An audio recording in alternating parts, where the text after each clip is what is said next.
ही आघाडा आहे, आघाडा सुद्धा चालते आपल्याला. मूळव्याधीला आहे, थायरॉइडला आहे, बीपीला आहे, शुगरला आहे, सगळ्या आजारावरती आघाडा पण चालते. कुटून लावा, रस पिया, किंवा याच्या बोंड्यात वर्षा याच्यामध्ये काटे येतात.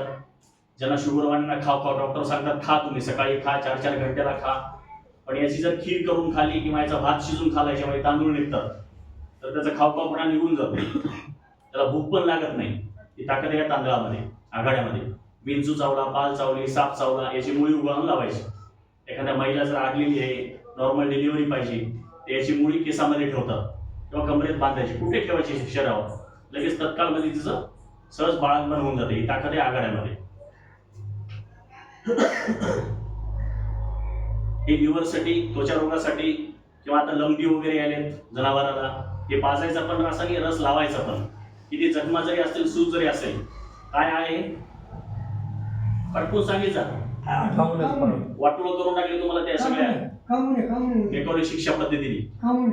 कामुन्या याच्यामध्ये 2 प्रकार असतात, हिरवी पिवळी असते, दोन्ही चालतात. चमचा रस पिया, वात असू द्या, संधिवात असू द्या, कावीळ असू द्या, केस काळे करायचे, कुटून लावा, तेलामध्ये शिजून लावा. जे दररोज तेल लावता तुम्ही पॅराशूटचं कोणत्याचे, पण नारळाचं तेल चांगलं घ्यायचं, तुम्हाला घाण्याचं घ्यायचं तेल.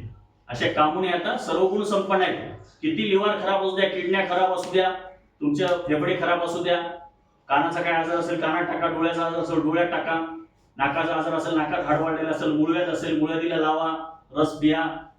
अशा कामुने आहेत, गुणकारी आहेत, किती काम करणारे, आता किती आजारावर काम करणारे, असायचा अवश्य फायदा घ्यायचा. कामुन्या